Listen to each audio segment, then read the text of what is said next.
الاخرى کی 22 تاریخ ہے۔ یہ تاریخ حضرت ابوبکر صدیق رضی اللہ تعالی عنہ کا یوم وفات ہے، اس لیے اپنے معمول کے درس سے ہٹ کے کچھ باتیں ان کی عظمت، ان کے فضائل کے حوالے سے ذکر کرنا اس موقع پہ ضروری سمجھتا ہوں۔ حضرت ابوبکر صدیق رضی اللہ تعالی عنہ آپ صلی اللہ علیہ وآلہ وسلم کا ابتدا میں مشکل اور کٹھن حالات میں آپ کا ساتھ دینے والے ساتھی ہیں۔ چڑھتے سورج کو تو دنیا سلام کرتی ہے، ابتدا میں جب انتہائی مشکلات تھیں، جب اپنے خونی رشتے حضور کی مخالفت پہ اترے ہوئے تھے، اس وقت بغیر کسی تردد اور شک و شبہ کے اور بغیر کسی توقف کے آپ کا دامن تھامنے والے، آپ کے ہاتھ پہ ہاتھ دینے والے اور آپ صلی اللہ علیہ وسلم کے ساتھ ہر مشکل حالات میں ساتھ نبھانے والے حضرت ابوبکر صدیق رضی اللہ تعالی عنہ ہیں۔ یہ واحد صحابی ہیں جن کی 4 نسلیں مسلمان ہوئی ہیں، صحابی بنی ہیں۔ ان کے والد ابو قحافہ عثمان ابن عامر یہ بھی صحابی رسول ہیں۔ خود حضرت ابوبکر رضی اللہ تعالیٰ عنہ بھی صحابی ہیں۔ آپ کی اولاد عبد الرحمن بن ابی بکر وغیرہ وہ بھی صحابی ہیں۔ ان کی آگے اولاد پوتے بھی صحابی ہیں۔ 4 پشتوں کا صحابیت کے درجے پہ فائز ہونا، یہ 1.25 لاکھ سے زیادہ صحابہ میں سے صرف حضرت ابوبکر کے حصے میں یہ اعزاز ہے۔ اللہ پاک نے یہ عظمت ان کو عطا فرمائی ہے۔ اللہ رب العزت نے ان کی شان کو قرآن پاک کے اندر خود بیان فرمایا ہے۔ قرآن پاک میرے سامنے ہے، اس کے 30 پاروں میں 8 جگہوں پہ اللہ سبحانہ و تعالی نے خود حضرت ابوبکر کی شان کو بیان کیا ہے۔ کسی انسان کے لیے یہ کم اعزاز کی بات نہیں ہے کہ اس کی مدح سرائی کے لیے، اس کی تعریف کے لیے، اس کے محاسن و اوصاف کو بیان کرنے کے لیے خود اللہ جل جلالہ ارشاد فرمائے اور ان کے فضائل کو رہتی دنیا تک کی کتاب کا حصہ بنا دے۔ وہ 8 جگہیں بس میں ان کے نام گنوا کے پھر آگے بات کو سمیٹ لیتا ہوں۔ سب سے پہلی جگہ میرے سامنے کھلی ہوئی ہے سورہ آل عمران کی آیت نمبر 181۔ اس میں حضرت ابوبکر کی شان بیان ہوئی ہے۔ اس کے بعد سورۃ التوبہ میں 10ویں پارے میں آیت نمبر 40 میں ہجرت کے واقعہ میں حضرت ابوبکر کی شان کو بیان کیا گیا۔ تیسرے نمبر پہ 14ویں پارے میں سورۃ الحجر کی آیت نمبر 47 میں حضرت ابوبکر رضی اللہ تعالی عنہ کے نیک باطن ہونے کو، پاکیزہ دل والا ہونے کو بیان کیا گیا۔ پھر سورۃ النور پارہ نمبر 18 کی آیت نمبر 22 کے اندر حضرت ابوبکر رضی اللہ تعالی عنہ کی سخاوت کو بیان کیا گیا۔ اور پھر اس کے بعد سورۃ الزمر میں اللہ جل جلالہ نے آیت نمبر 33 کے اندر حضرت ابوبکر کے مقام صدیقیت کو بیان فرمایا۔ پھر سورۃ الاحقاف کے اندر اللہ جل جلالہ نے حضرت ابوبکر رضی اللہ تعالیٰ عنہ کی اللہ تعالیٰ سے مانگی گئی کچھ دعاؤں اور مناجات کا ذکر کیا ہے اور ان کے نیک اعمال کا ذکر کیا ہے اور ان کے جنتی ہونے کا ذکر کیا ہے۔ قرآن پاک میں ان کے جنتی ہونے کو بیان 2 آیتیں سورہ احقاف کی۔ پھر سورۃ الرحمن کی آیت نمبر 46 کے اندر ان کی عظمت کو بیان کیا گیا۔ پھر اس کے بعد 8ویں جگہ وہ سورۃ اللیل پارہ نمبر 30 کی آیت نمبر 17 سے لے کے 21 تک 5 آیتیں حضرت ابوبکر رضی اللہ تعالیٰ عنہ کی شان میں اتری ہیں۔ ساری دنیا اللہ کے گن گاتی ہے، اللہ کی تعریفیں کرتی ہے۔ اللہ جل جلالہ نے حضرت ابوبکر کو وہ مقام عطا فرمایا کہ ابوبکر آپ کی تعریفیں ہم کریں گے، آپ کی عظمت کو ہم بیان کریں گے۔ ایسا ناقابل تردید ثبوت ہے حضرت ابوبکر رضی اللہ تعالیٰ عنہ کی عظمتوں کے متعلق قرآن پاک کے یہ 8 مقامات۔ تفصیل کا وقت نہیں، اس لیے میں نے صرف اشارات کیے، صرف اشارات۔ ایک آدھ مقام کی تھوڑی سی بات عرض کر دیتا ہوں۔ سورۃ الاحقاف میں اللہ پاک نے ارشاد فرمایا ہے کہ حضرت ابوبکر مجھ سے یوں دعا مانگتے ہیں، ربی اوزعنی ان اشکر نعمتک التی انعمت علی وعلی والدی۔ اے اللہ مجھے اور میرے والدین پر جو آپ کے انعامات ہیں اس پر ہمیں اپنی ذات کا شکر کرنے والا بن، وَأَنْ أَعْمَلَ صَالِحًا تَرْضَاهُ۔ اللہ مجھے اس بات کی توفیق دیں کہ میں نیک اعمال آپ کو راضی کرنے کے لیے کیا کروں۔ وَأَصْلِحْ لِي فِي ذُرِّيَّتِي، اور میری اولاد اور نسل کو بھی ایسے ہی اصلاح والا، اچھائی والا بنا۔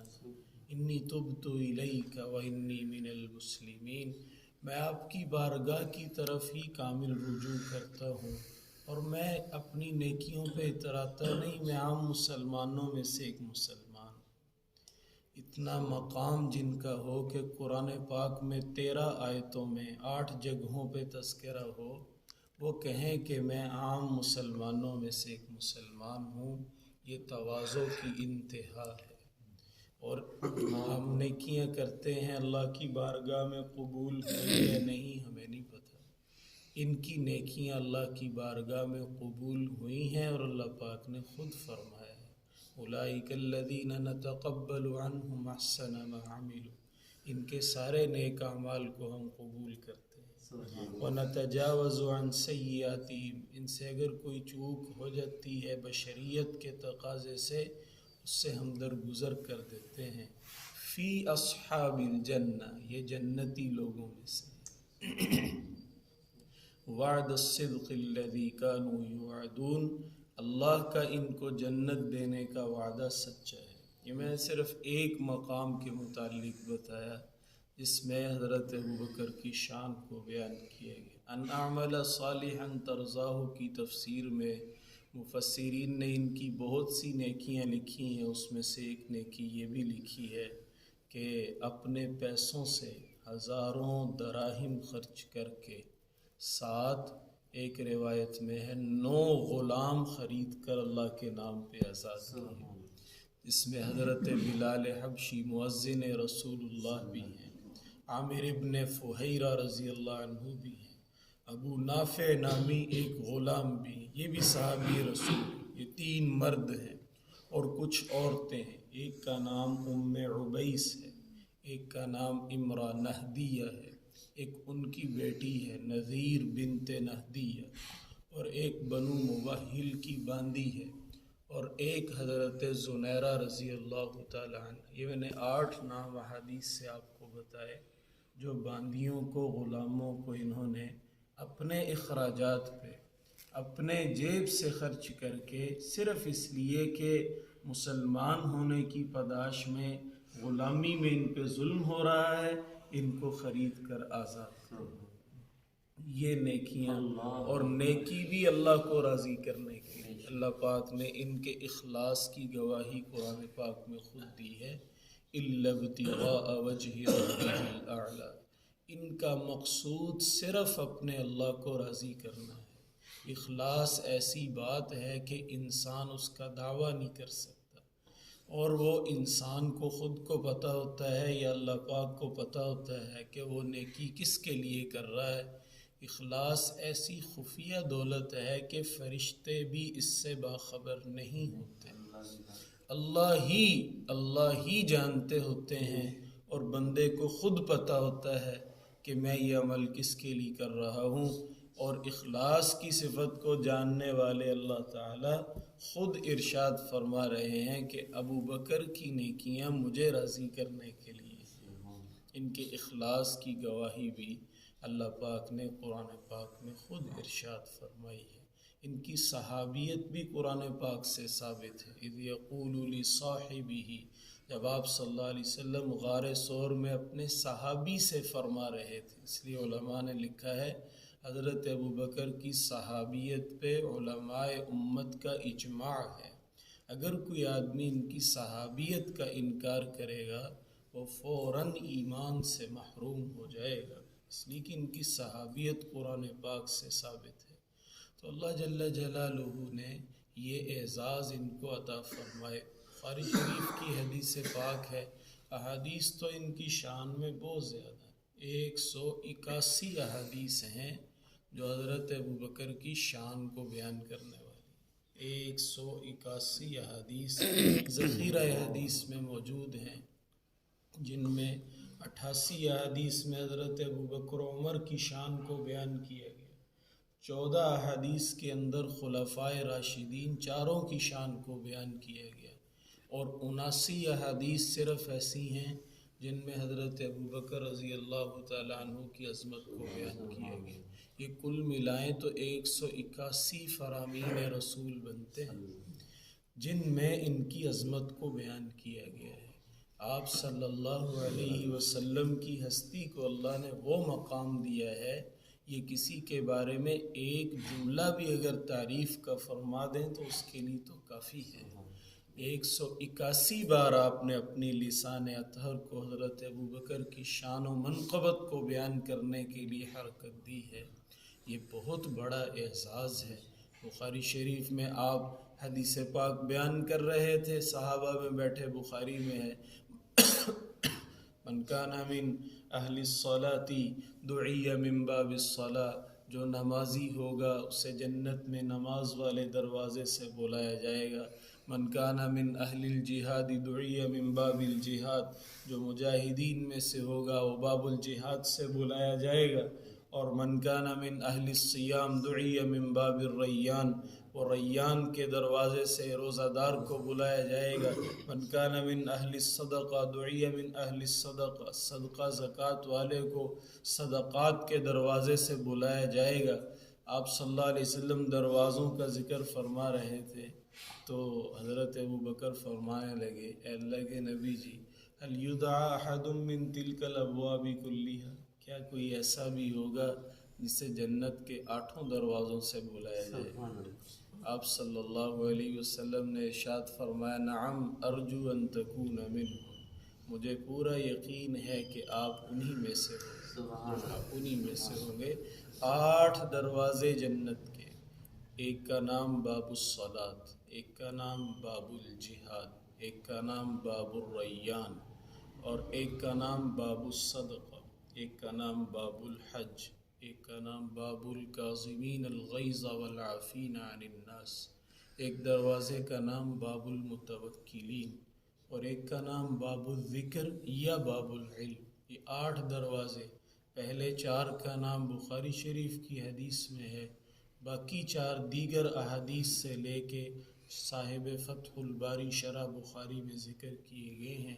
یہ 8 کے 8 دروازے اس لیے حضرت ابو بکر کو پکاریں گے کہ یہ والے سارے اعمال کامل درجے میں حضرت ابو بکر میں پائے جاتے تھے، اس لیے اللہ پاک نے یہ مقام، یہ فضیلت عطا فرمائی ہے۔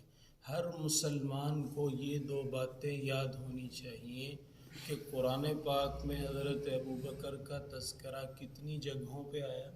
8 جگہوں پہ، اور احادیث میں ان کی فضیلت کتنی حدیثوں میں آئی؟ 181۔ یہ 2 باتیں یاد فرما لیں آپ کہ قرآن پاک 8 مقامات پہ ان کی شان بیان کرتا ہے، اور 181 احادیث ان کی عظمت کو بیان کرتی ہیں۔ پروپیگنڈے کے فتنے کے زمانے کے اندر کوئی ایمان سے محروم آدمی، کوئی قسمت کا مارا، ایمان کا کورا، نفاق اور کفر اور یزیدیت اور الحادیت کا جراثیم خوردہ اگر آپ کے پاس بیٹھ کر ان مبارک ہستیوں کے خلاف زبان کھولنے کی کوشش کرے تو ایک مسلمان کو کم از کم اتنا پتہ ہونا چاہیے کہ یہ جن ہستی پہ انگلی اٹھا رہا ہے، جس ہستی پہ بات کر رہا ہے، اللہ تعالیٰ ان کے بارے میں کیا کہتے ہیں۔ تو ایسا مسلمان اس آدمی کو کہہ سکتا ہے کہ ارے ایسی پاک باز ہستیوں پہ بات کرنے والے، ان پہ کیچڑ اچھالنے والے، دراصل تو ان کا نہیں، تو قرآن کا منکر ہے۔ تو ایک حدیث میں شک کرنے والا اسلام سے نکل جاتا ہے، تو 181 حدیث کا منکر ہے جو ان کی شان کو نہیں مانتا۔ تیرا مسئلہ حضرت ابو بکر سے نہیں ہے، تیرا مسئلہ قرآن و حدیث سے ہے۔ تو قرآن و حدیث کا منکر ہے، اس لیے تو ان پہ بات کر رہا ہے۔ جن کی تعریف خود رب کعبہ کرے، ان کی عظمت گھٹانا غلط بات ہے۔ جن کو قرآن مومن و مخلص کہے، ان پہ انگلی اٹھانا غلط بات ہے، ان پہ انگلی اٹھانا غلط بات ہے۔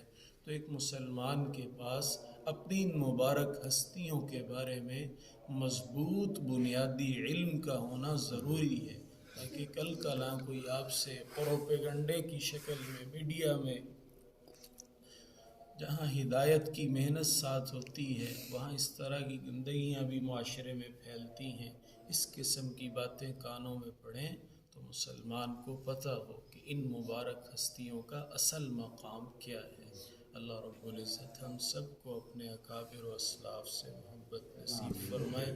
یہ فضائل پہ چھوٹی سی بات کی ہے، کل انشاءاللہ ان کی خلافت بلا فصل پہ چند باتیں عرض کریں گے، پھر اپنے معمول کے مطابق ہمارا درس جاری رہے گا۔ اللہم انت السلام وبارکت یا ذا الجلال والاکرام، اللہم اعنا علی ذکرک وشکرک وحسن عبادتک۔ ربنا ظلمنا انفسنا وان لم تغفر لنا وترحمنا لنكونن من الخاسرين۔ اللهم إياك نعبد وإياك نستعين، ربنا لا تؤاخذنا إن نسينا واخطأنا، اللهم ربنا توفنا مسلما وألحقنا بالصالحين۔ صلى الله على النبي الكريم وعلى آله وصحبه